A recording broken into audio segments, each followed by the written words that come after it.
यही यही चड्डी पहन के कल रात को फूल खिला था। देख देख पीछे से फटी हो गई देख।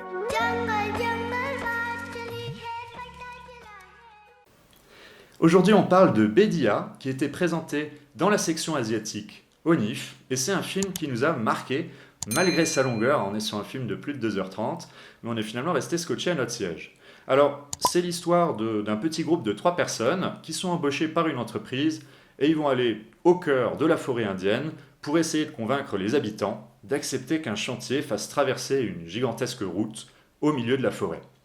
Là où c'est un sujet qui est un peu plus original que d'habitude, c'est que le réalisateur va chercher à dénoncer évidemment la déforestation, mais il va prendre un angle un peu particulier, puisque l'un des membres de ce petit groupe va se faire mordre par un loup et se transformer en une sorte de loup-garou.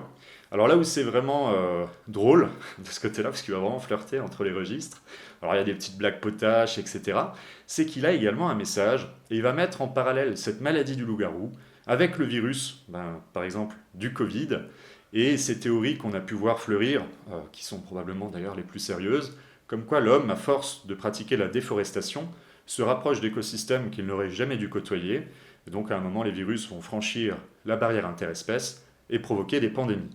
Mais plutôt que de choisir un angle où on aurait dit que le virus est l'ennemi, ils ont décidé en fait de voir ça dans le sens inverse, où ce serait l'homme le parasite. C'est rythmé, ça bouge bien, il y a des plans originaux, c'est drôle, c'est certes un petit peu long, mais ça vaut le détour.